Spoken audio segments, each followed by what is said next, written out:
There are many ways to play Disney Lorcana, from constructed, where you bring your own 60-card deck, to limited environments like Booster Draft or Sealed, where you start off with sealed packs of Disney Lorcana cards from the various sets that have been released, like Azurite Sea.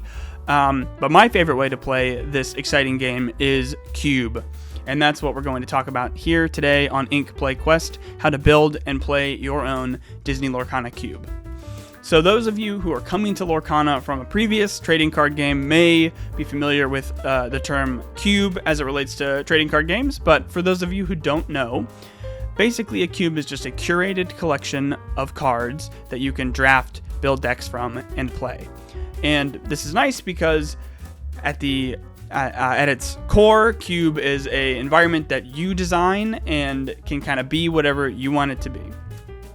Usually, cubes are singleton, which means they include only one card of each unique type, so only one Tinkerbell Giant Fairy, only one Merlin Goat, but that's not a hard and fast rule. You can include multiple copies of cards in your cube if you'd like. Like Friends on the Other Side might be a popular one to give each player more access to a powerful card drawing effect, but usually singleton is the way to go.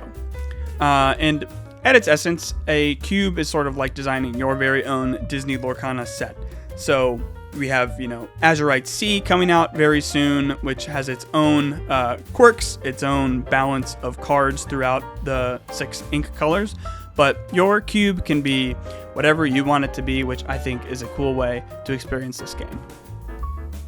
Now, Cube has a lot of upsides that maybe the other formats don't have, and the number one biggest thing that I enjoy about Cube is that it is customizable to however you want it to be. Whether you want a play environment that is full of the most powerful cards across Disney Lorcana, or you want it to be a little bit less powerful at a card-to-card level, but more synergistic, that's up to you, however you want to design your cube and your play group wants to enjoy your cube. Another great aspect of Cube is that it is endlessly replayable. You have a set pool of cards to draft and build from, and your deck is going to be different every single time, rather than having to, dump money into upgrading your constructed deck to get a different play experience. You can just build a new deck every time you play, and it is a lot of fun. It's also upgradable. As I mentioned, Azurite Sea is fast approaching on the horizon. I'm excited to put a lot of those new cards into my cube, and each time a new set releases, your cube can kind of get more and more how you envision it to be. So there are, a lot of cards already in Disney Lorcana, over 1,200 cards released, but down the line we'll have thousands and thousands of more cards that come out. It can make your cube even more exciting. Cube is also, by its nature, a powerful environment because you only want to put cards that you're excited to play in your cube. You don't want to put any jank or duds, as Tolarian Community College, one of Magic the Gathering's most beloved content creators, would say. In the end, you want your players to be enjoying the cards that they play with in your cube, so by this nature, it tends to be a powerful format.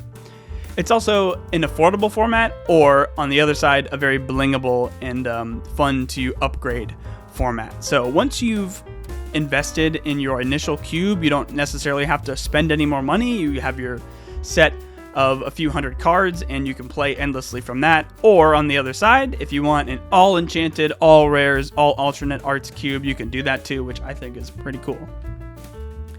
So at the onset, building a cube comes down to, you can build it however you want, but some general guidelines might help you go through that process with a little bit more ease. Generally, if you want to support a play environment with several players, you want a few hundred cards, and so 384 cards will support 8 players drafting from 4 packs of 12. So this would be like at a sanctioned booster draft event, say at a Disney Lorcana Challenge. You need at least 384 cards so that every player can open up 12 packs, or 4 packs of 12. But that doesn't mean 384 is the maximum. You can go higher than 384. In fact, my cube is.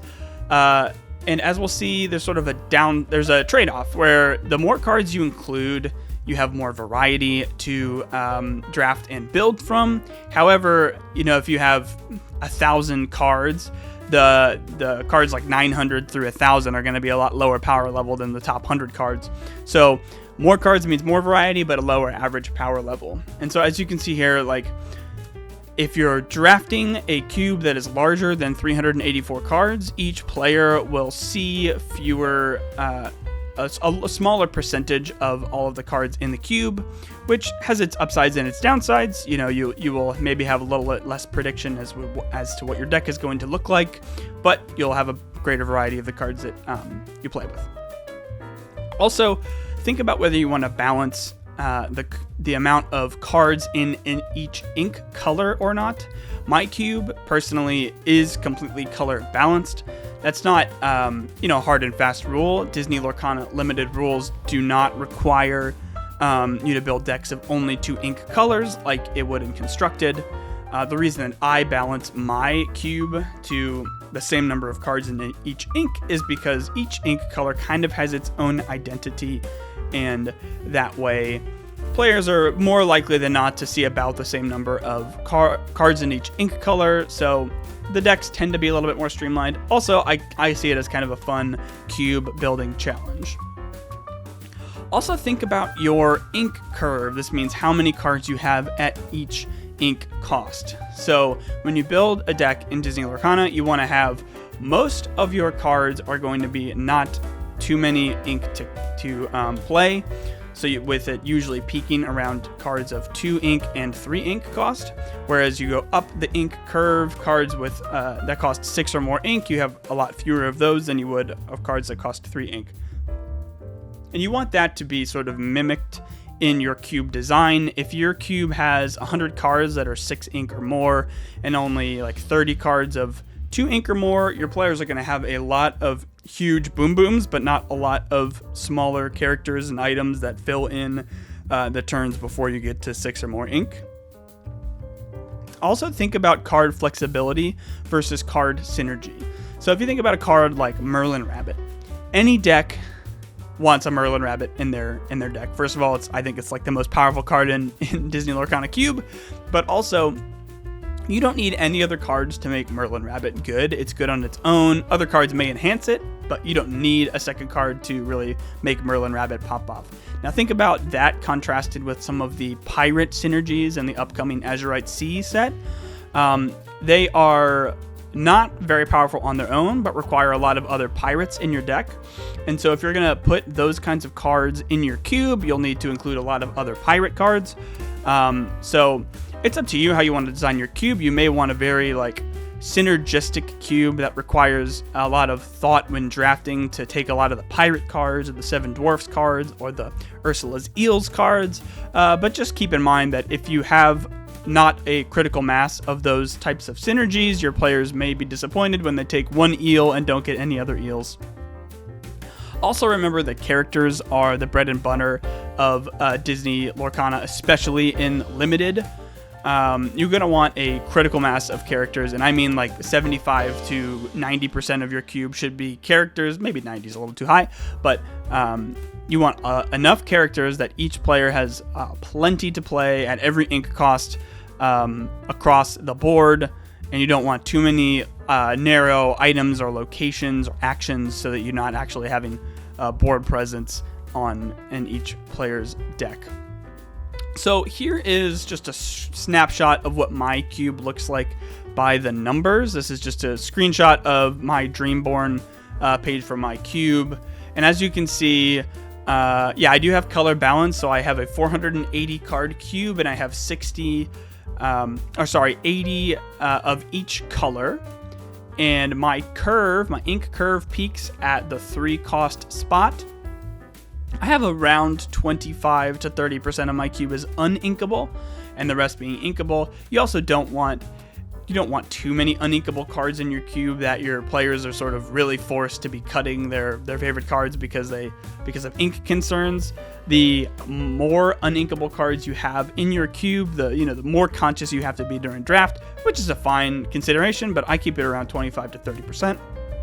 And as you can see from that giant blue wedge on the right pie graph, the vast majority of my cube are characters. So I have about 80% of my cube is characters, and the rest split between actions and songs, locations, and items. I think this is probably the way that it should be. It's the way that Disney Lorcana sets are designed. You want a lot of the characters, because characters are the ones that quest, and they get you the lore, and they win you the games. Cube can be played in a lot of different ways. Generally it's like a limited environment, a booster draft or sealed, so you're gonna play it with an 8-player 4-pack draft most of the time if you can muster together 8 players, or if you just have a couple players and you want a quick and easy to play game experience, you can just throw 6 packs together for each player and do a sealed deck. Sealed in Lorcana is really fun in my opinion, but some players are booster draft purists, and that is totally fine too. There are also a lot of 2-player draft formats that have been developed in other TCGs like Magic the Gathering. Winston Draft or Campfire Draft are a couple of the recent examples that I've seen and look like a lot of fun to me. I've had some experience drafting Winston drafts in my Disney Lorcana cube, and it's been a lot of fun. It's sort of a challenging draft experience, but I can leave a link to some description of those different formats down below. And as in many things, online resources can really help your play experience. At the time of recording this, we don't have an official online Disney Lorcana client, which is, people definitely want one, but there are some workarounds that can make for drafting your cube and playing your cube online significantly easier. So here is just a screenshot from a website called draftmancer.com. It's a very powerful draft tool, mostly designed for Magic the Gathering, but from some creativity from members in the community, we've been able to get some pretty good Disney Lorcana support on the website. And here's just a screenshot of a pack one, pick one situation from a Draftmancer draft that I was doing. I think in this situation, I would take Madame M. Fox every time. That's a great card. There are also, other various ways to play Disney Lorcana online, whether it's through webcam or a tabletop simulator device. Just sort of pick whichever one meets your needs, and I'll link in the description below some helpful tools for playing and building cubes online in the description. And at the end of the day, the reason why I like Cube so much is it is a way to play a very powerful, very unique brand of Lorcana. You get to play with cards across the ink colors, across the sets, and it is the only format where you get to do that all the time. So in Constructed, you can play, every card of 2 ink colors across the various sets that have been released. Or in Booster Draft or Sealed, you can play whatever ink color you want, but only characters and items in those particular sets. Whereas in Cube, it can be whatever you want to be, and you can play whatever cards you happen to draft or open. And I think that is a cool way to play this very fun and exciting game.